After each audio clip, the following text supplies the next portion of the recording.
예수님이 십자가에서 끔찍한 죽임을 당하셨는데 그것을 두고 우리는 생각하기를 나 때문에 하나님의 아들 예수 그리스도께서 고난을 당하시고 우리를 살리신 그 은혜를 우리가 기억하면서 눈물을 흘릴 때가 많습니다.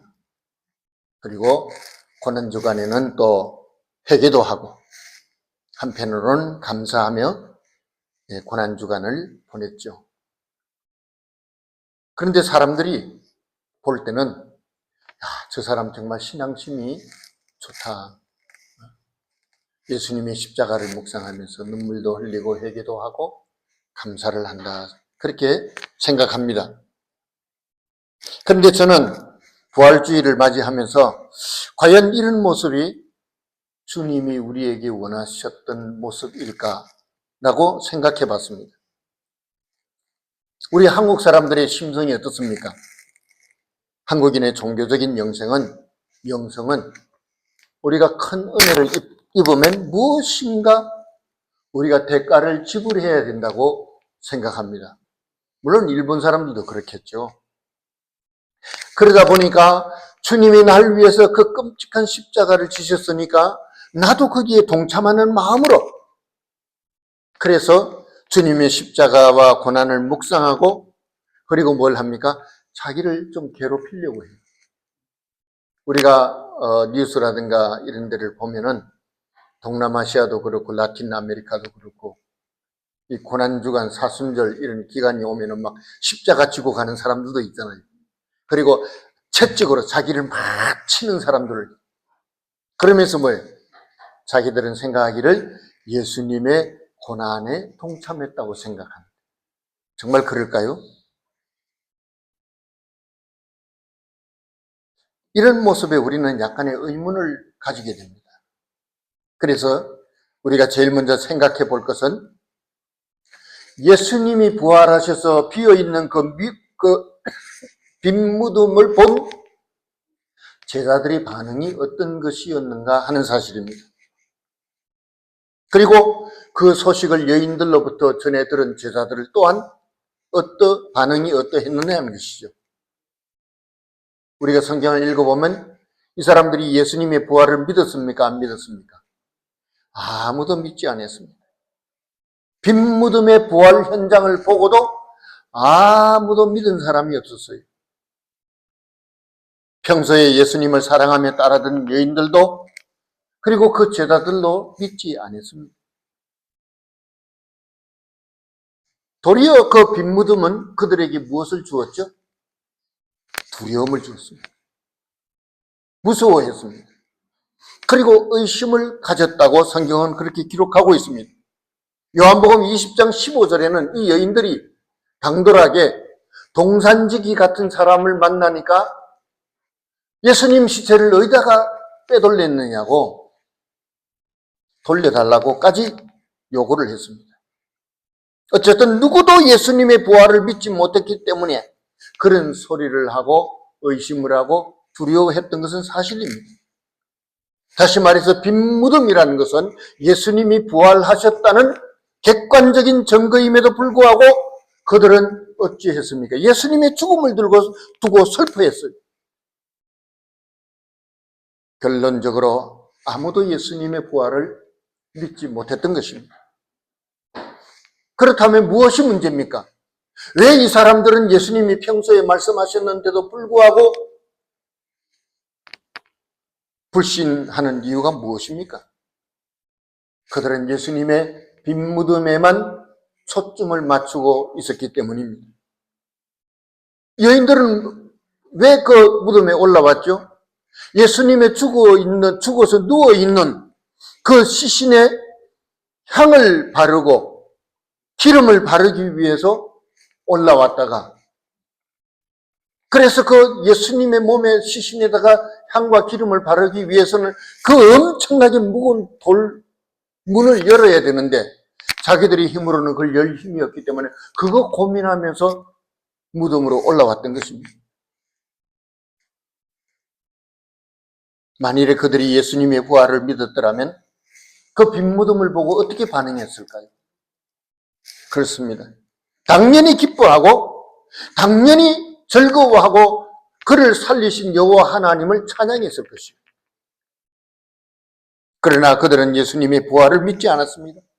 믿을 수가 없었던 것이죠. 그래서 그들에게는 빈무덤이 오히려 두려움과 공포를 주었다는 사실입니다. 이렇게 두려움에 빠져 있던 여인들에게 천사가 나타났습니다. 뭐라고 말했습니까? 7절에 보니까 전에 너희에게 말씀하신 대로라고 했어요. 그렇죠? 그러면 예수님이 이전에 그들에게 뭐라고 말했어요? 예? 내가 살아난 후에 너희보다 먼저 갈릴리로 가리라고 마가복음 14장 28절과 마태복음 26장 32절에도 이 말씀을 기록하고 있고 오늘 본절에도 똑같은 말씀을 기록하고 있습니다. 그러면서 예수님 뭐라 그랬어요? 우리가 거기에서 만나자. 어디죠? 갈릴리에서 만나자. 그렇죠? 그런데 이 여인들도 제자들도 예수님이 평소에 하셨던 그 말씀을 기억조차도 못하고 있었던 것입니다. 분명한 사실은 십자가 사건 이후에 제자들이 예수님을 만나는 장소는 빈무덤이 있는 곳이 아니라 어디입니까? 갈릴리에서 예수님을 만나야 했던 것입니다. 그곳에서 그들은 3년 동안 예수님을 따라다니면서 함께 사역하고 말씀을 배웠던 그 갈릴리에서 부활하신 예수님을 만나야만 했던 것입니다. 그들이 평소에 주님이 하셨던 말씀을 기억했더라면, 그 약속을 믿었더라면 빈무덤 앞에서 두려워하고 아예 그 무덤을 찾아올 필요도 없었을 것입니다. 갈릴리가 어떤 곳이죠? 예수님이 자라나시고 예수님의 공생의 기간의 대부분을 그곳에서 보내셨고 그곳에서 12명의 제자들을 만나셨고 그곳에서 함께 병자를 고치고 귀신을 쫓아내고 물로 포도주를 만들고 떡 5개와 물고기 2마리로 5,000명을 먹이고 12광주리를 남기셨던 곳이었어요. 다시 말해서 기적의 현장이었습니다. 천국 복음의 현장이었던 것입니다.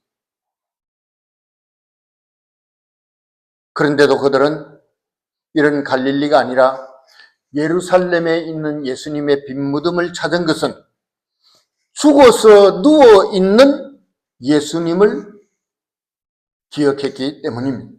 다시 말해서 그들 마음속에는 뭐가 있어요? 예수님의 십자가 사건을 계기로 해서 모든 것은 다 끝났다고 생각했어요. 그렇죠? 우리도 인생을 살면 그런 기회가 몇 번 있어요. 이제 내 인생은 여기서 끝이구나. 그것이 질병일 수도 있고, 가정 파탄일 수도 있고, 사업이 무너지는 것일 수도 있고, 국가에 전쟁이 나고 천재지변이 일어나는 그런 것일 수도 있어요. 우리가 만나는 내 힘으로 감당하기 어려운, 회복하기 어려운 문제를 만날 때, 내 인생은 여기까지구나. 그렇게 생각하는 경우들이 들어 있습니다.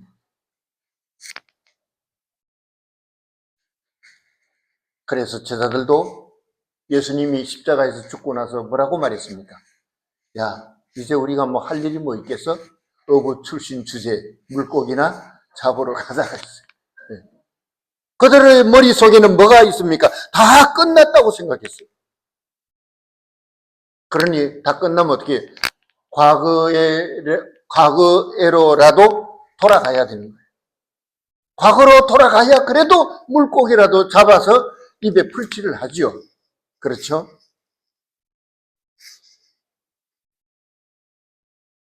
우리도 돌아가신 사람들 무덤을 찾는 길이 가끔 있죠. 그러면 거기 가서 여러분들 뭐 합니까? 춤추고 노래 불러요?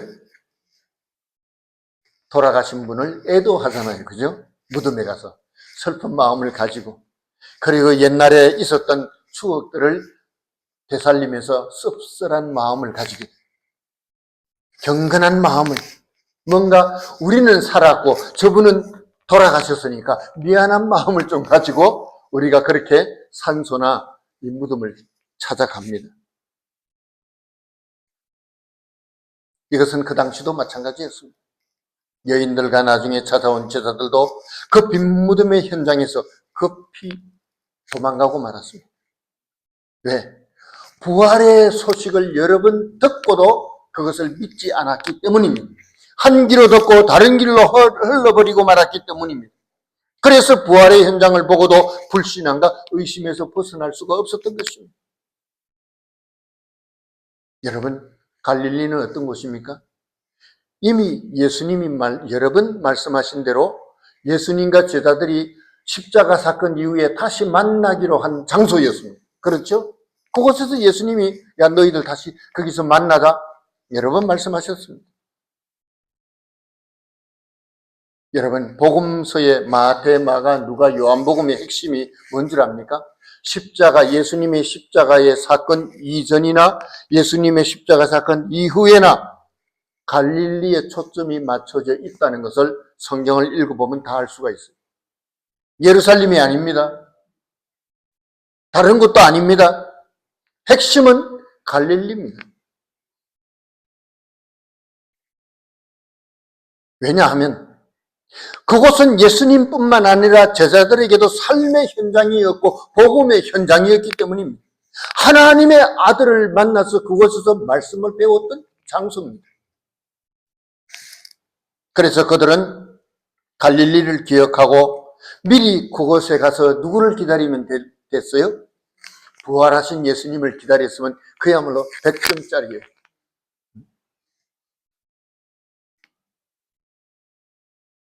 그래서 빈 무덤을 찾아온 여인들에게 천사가 뭐라고 말했습니까? 누가복음 24장 5절을 누가 찾아 읽어보시기 바랍니다. 누가복음 24장 5절. 여자들이 두려워 얼굴을 땅에 대니 두 사람이 이르되 어찌하여 살아있는 자를 죽은 자 가운데서 찾느냐. 예. 어찌하여 살아있는 자를 어디서 찾고 있어요? 죽은 자들 가운데서 찾았다는 거예요. 아주 굉장히 충격적인 책망입니다. 무덤을 찾았다는 것은 그들이 부활을 믿지 못했다는 증거고 예수님이 평소에 자기들에게 하신 약속을 잊어버렸다는 증거고 십자가 사건으로 인해서 슬픔과 낙심에 빠져 말씀 가까이 하지 못해서 그들의 영성이 어느새 캄캄해졌다는 것을 증거하고 있는 것입니다.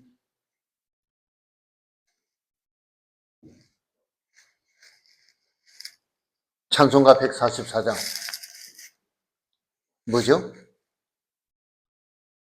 예수 나를 위하여 십자가를 질 때. 그런데 이 찬송가는 한국인이 만든 최초의 찬송가입니다. 말하자면 가사죠. 곡이 아니라. 이 찬송가 144장은 근대 서양 음악의 개척자인 김인식이라고 하는 사람이 1905년에 작사를 했습니다. 그는 다른 노래도 만들었어요. 학도야 학도야 청년학도야 하는 노래 있죠. 그것도 이분이 만들고 많은 여러 다른 찬송가도 만들었습니다. 그런데 이 찬송가 144장의 곡은 미국의 윌리엄 하워드 돈이라고 하는 사람이 만들었어요. 그런데 이 찬송가의 원문 가사를 보면 우리가 부르는 찬송하고 많이 달라요. 예수 나를 위하여 십자가를 질 때 세상 죄를 지시고 고초당하셨네 이렇게 나오잖아요. 그런데 원문에는 그렇지 않아요. 이 윌리엄 하워드 돈이 이 찬송가를 만들었을 때 그 가사는 예수여 나를 십자가 가까이 두소서 그곳에 고귀한 분수가 모두에게 거저주는 치료의 시냇물이 갈보리로부터 흘러내리네 이렇게 되어 있어요. 그럼 뭐예요? 번역할 때 의역을 많이 했다는 것이죠. 더 정확하게 말하면 엉터리 번역이에요. 그럼 우리가 지금까지 그 엉터리 번역을 찬송했단 말이냐? 이것은 그 당시에 144장의 찬송을 번역할 때 미국 사람들이 생각하는 거하고 한국 사람들이 생각하는 종교적인 그 영성이 많이 다르기 때문에 일부러 그렇게 의역을 많이 한 것이에요. 무슨 말인지 알겠어요? 원문하고는 많이 떨어져도 이거는 한국 사람들이 부르는데 너무너무 마음에 감동이 올 만큼 만들어야 된다고 생각을 해서 한국 사람 정서에 맞춰서 만들다 보니까 이렇게 된 것이에요. 그러니까 한국 사람들이 더 좋아하는 찬송이 되고 말았어요. 근데 여러분, 한국은요, 부모가 먼저 돌아가십니까? 자식이 먼저 죽습니까? 거의 대부분이 부모가 먼저 가시죠. 당연한 것이죠. 그런데 한국은 옛날부터 부모가 돌아가시면은 자식이 마음이 어때요? 아파요? 마치 자식이 부모를 죽인 것처럼 증인된 마음을 가진다는 것이죠. 그렇죠? 나를 이렇게 키워주고 이렇게 낳아주고 이렇게 길러주신 부모님이 나보다 먼저 돌아가셨는데 이거는 나 때문이야. 그게 한국 사람의 정서예요. 아시겠어요? 그런 마음을 옛날부터 가지고 있어요. 그러니까 부모가 돌아가셨다 그러면 자식은 무조건 경건한 모드로 돌아가야 돼. 엄숙해야 돼. 슬픔을 마치 죄인처럼 슬픔을 표시하는 것이 효도하는 것이라는 한국적인 생각입니다. 마찬가지로 예수님이 나를 위해서 그렇게 십자가의 고난을 당하고 그 수치와 온갖 아픔을 겪어서 내 죄를 사하기 위해서 죽으셨는데 우리는 어떤 마음을 가져야 돼요? 한국 사람 마음 같으면 어떻게 해야 돼요? 더더욱, 그렇죠. 더더욱 죄인이죠. 아이고, 어떻게 예수님이 나 때문에 죽으셨는데 난 도대체 뭐 하고 있는 거야? 안 그래요? 당연한 겁니다.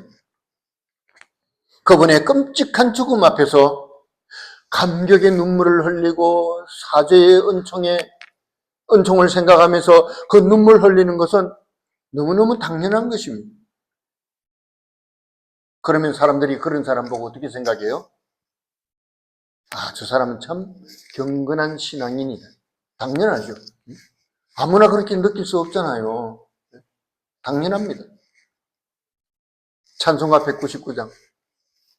나의 사랑하는 책 비록 헤어졌으나 예수 세상 계실 때 많은 고생하시고 십자가에 달려 돌아가신 일 어머님이 읽으며 눈물 많이 흘린 것 지금까지 내가 기억합니다. 이 찬송가도 원래는 그런 내용이 아니에요. 내용은 맞는데 어머니가 예수님의 그 십자가 사건을 성경에서 나한테 주시는데 내가 그걸 듣고 어머니가 아니라 내가 눈물 흘렸다는 거예요.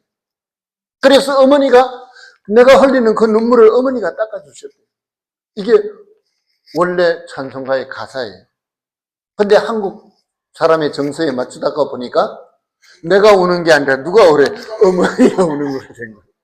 근데도 한국 사람들은 그걸 굉장히 좋아하면서 은혜 받는 찬송이라고 생각하고 부르잖아요. 좋은 일입니다. 네. 찬송가가 심하게 의역된 것은 긍정적인 측면도 있고 부정적인 측면도 있는 것은 사실입니다. 그러나 문제는 한국 사람 정서에 잘 맞기 때문에 그동안에 아무런 문제 없이 사람들이 다 그 찬송 부르면 다 은혜 받고 아멘 아멘 하는 거예요. 나쁜 것은 절대로 아닙니다. 그런데 한 가지 우려되는 것은 우리가 그런 식으로 찬송을 부르고 그런 식으로 경건한 마음을 가지는데 이것은 그리스도의 죽음에 대한 우리의 하나님이 보시기에 올바른 반응이냐 하는 것입니다. 하나님은 우리 죄를 위해서 아들을 십자가에 내어 주셔서, 물론 하나님의 마음은 아프시죠, 그죠? 근데 우리는 그를 통해서 죄 씻음 받고 용서받고 구원받았으니까 기뻐해야 될까요? 슬퍼해야 될까요? 바로 그겁니다.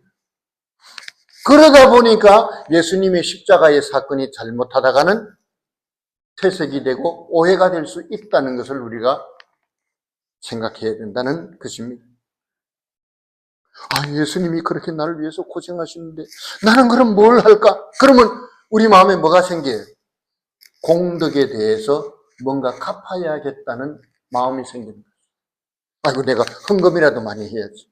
난 돈도 없으니까 그래도 새벽기도라도 열심히 나가고 부르짖어야지. 열심히 교회 청소라도 해야겠다. 왜? 뭔가 갚고 싶은 마음. 갚고 싶은 마음도 좋은 것이죠. 좋은 겁니다. 상대방이 나한테 은혜 베푸는데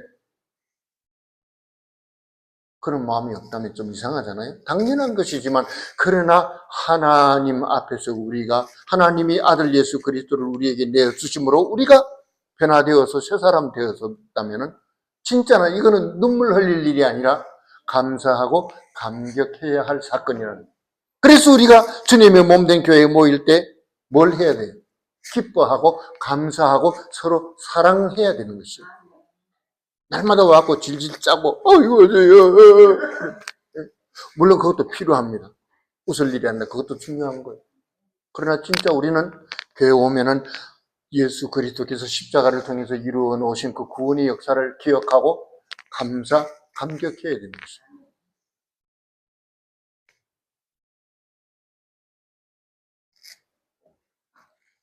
오늘 본문은 적어도 예수님이 부활하셨다면 당연히 우리가 기뻐하고 감격해야 할 것인데, 부활의 증거인 빈무덤 앞에서 그들은 감격하고 기뻐하고 감사하는 것은 사라지고 뭐가 남았어요? 두려움과 의심만이 남았다는 것입니다. 그러면 빈무덤에 또 가고 싶어요? 안 가고 싶어요? 가고 싶은 마음이 없는 거예요. 다시 사신 예수님의 부활에 대한 감격과 감사와 기쁨은 빈무덤 앞에서 없었다는 것이죠. 이유가 무엇입니까? 그들이 찾아가야 할 곳은 빈무덤이 아니라 어디라고요? 예수님과 이전에 함께했던 갈릴리였기 때문입니다. 잘못 그들이 찾아간 것입니다.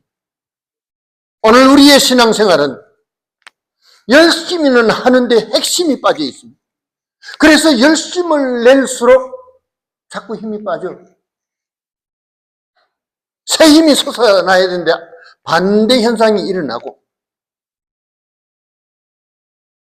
자꾸 어려운 일을 만나고, 그 이유가 바로 여기에 있는 것입니다. 빈무덤은 예수님의 부활을 증거하는 것은 맞지만 우리 신앙의 핵심, 우리 신앙의 한가운데 그 빈무덤이 들어와서는 안 된다는 것이죠. 복음서의 핵심은 그래서 빈무덤이 아니라 갈릴리에 초점을 맞추고 있다는 것을 기억하시기 바랍니다.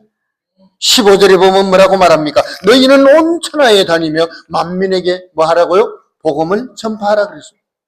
세상을 향해서 나아가서 내가 사망의 권세를 이기고 부활한 이 생명의 역사를 증거하고 그들에게 부활의 능력을 잊고 부활을 소망하는 자의 모습을 보여달라는 것입니다.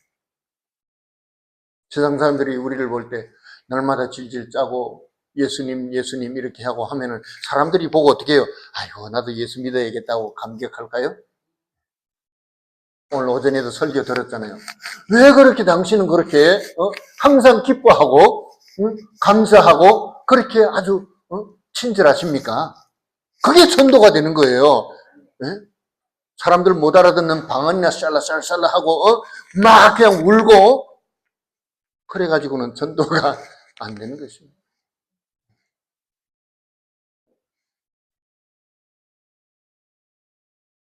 그러므로 예수 그리스도의 부활 사건은 우리 믿음의 문제요, 결단하는 의지의 문제인 것입니다. 고린도전서 15장 31절을 또 한번 찾아봅시다. 고린도전서 15장 31절.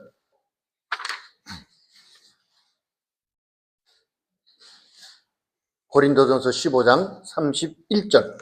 형제들아, 내가 그리스도 예수 우리 주 안에서 같은 하심과 너희에 대한 나의 사랑하시고 나는 날마다 이 누구의 말이죠? 예, 사도 바울의 말입니다. 사도 바울은 예수 그리스도의 부활이 무엇이냐? 그 부활의 의미가 어떤 의미를 주고 있느냐 하는 것에 대해서 너무너무 잘 알고 있었습니다. 그래서 그는 날마다 뭐라고 말했느냐? 나는 날마다 죽노라 그랬어요. 중요한 것은 여러분 믿지 못하는 것은 말할 수가 없죠. 말 못하는 것은 행동에 절대로 옮길 수가 없는 법입니다. 그런데 우리 기독교 신앙은 뭡니까? 체험의 종교잖아요. 주님의 임재하심을 체험하고 주님이 나와 동행하시는 것을 느끼고 내가 어려울 때 주님이 찾아와서 나를 어루만지시고 위로해 주시고 치료해 주신 것을 체험하는 종교예요. 그래서 여러분들이 질병에 걸렸다. 그건 무슨 기회예요? 참 신앙의 능력과 하나님의 사랑을 체험할 수 있는 기회가 주어진 것입니다. 바로 그겁니다. 그래서 행동하지 않는 신앙은 사도 야고보의 말대로 무슨 믿음이에요? 죽은 믿음이 되는 것입니다. 여인들이 이 빈 무덤을 찾아가면서 나눈 대화가 무엇이었습니까? 예수님의 몸에 향유를 발라야 되는데 그 무거운 돌을 누가 옮겨줄 것인가 하고 고민하고 갔어요. 막 고민하고 무덤에 올라갔는데 어떻게 됐죠?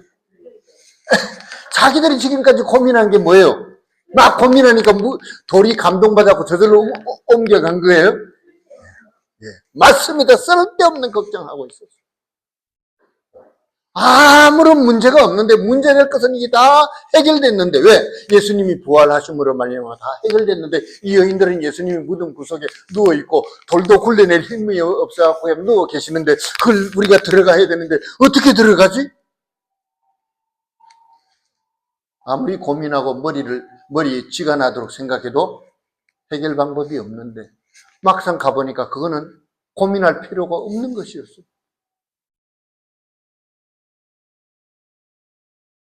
이미 해결된 문제를 놓고 서로 쓸데없는 고민을 하고 있었던 것입니다. 그래서 우리는 같이 신앙생활하는 사람, 내 옆에 있는 사람이 누구냐에 따라서 달라집니다. 자꾸 이상한 소리 하는 사람하고 같이 다니면요, 나도 이상한 사람 돼요. 그렇죠? 네. 그러니까 나보다 적어도 나를 조금이라도 이끌어줄 수 있는 믿음이 있는 사람하고 같이 다녀야 되지. 항상 교회에 대해서 불평하고 의심하고 왜 우리 교회는 이 모양이냐 그러고 이런 사람하고 같이 어울리면요 절대로 신앙생활이 안 돼요. 그리고 체험의 종교라 그러잖아요. 부활의 능력도 맛보지 못하고 예수 믿는 게 이렇게 힘들구나. 예수님도 십자가 지시고 못 박히고 그렇게 고생하고 아팠으니까 나도 그 예수 믿는 게 이렇게 힘들구나 하고 그걸 운명처럼 잘못 받아들이는 사람들이 사실 교회 안에는 많이 있습니다. 제가 말씀드렸죠? 십자가 앞에서 뭘 느낀다고요? 감사와 감격과 기쁨이 있어요.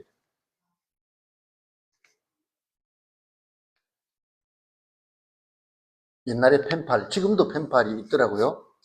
펜팔이 뭐죠? 모르는 사람하고 편지를 주고받으면서 친구하는 거예요. 그래서 고양이하고 강아지가 펜팔을 했대요. 할 수 있습니다, 요즘은요. AI를 동원해가지고 펜팔을 했어요. 그래서 둘이서 이제 감정이 이제 생각이 맞으니까 야 그럼 우리 한번 만나자. 그래서 시간을 정하고 약속 장소를 정하고 그래서 그날에 고양이하고 걔가 만나려고 갔어요. 그런데 가자마자 파탄이 나버렸어요. 멀리서 보고 서로 헤어져 버렸어요. 왜냐? 고양이는 꼬리를 내리는 것이 반가움의 표시랍니다. 그래서 고양이는 개를 만나고 보니까 꼬리를 싹 내렸어요.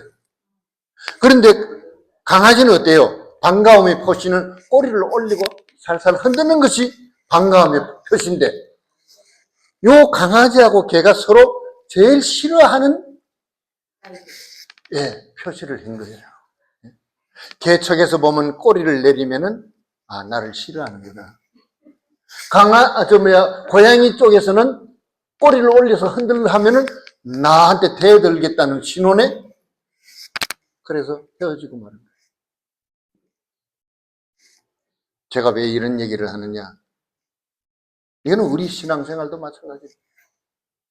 내가 주님께 보내는 사인이 있고 주님이 내게 보내시는 사인이 있는데 그게 안 맞으면 어때요? 문제가 생기는 거예요.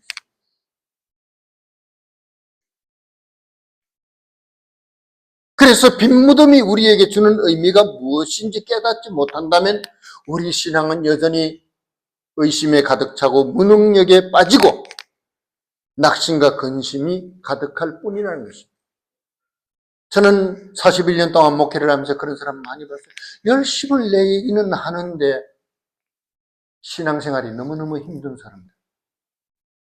내가 보내는, 주님께 보내는 사인과 주님이 내게 주시는 사인이 서로 안 맞을 때 그런 일들이 일어나는 거예요.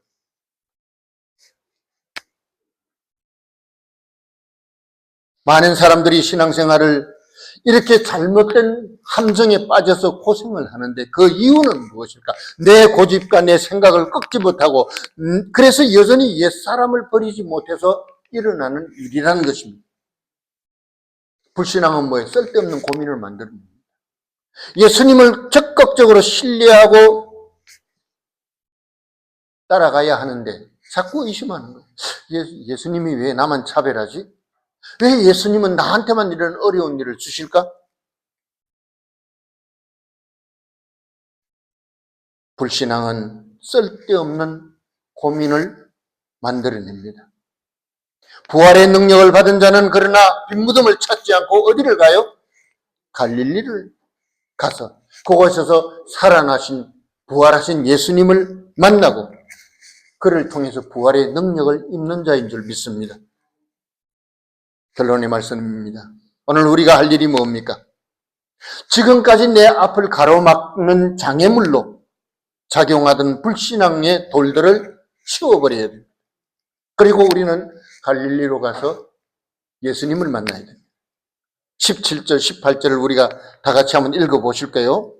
시작.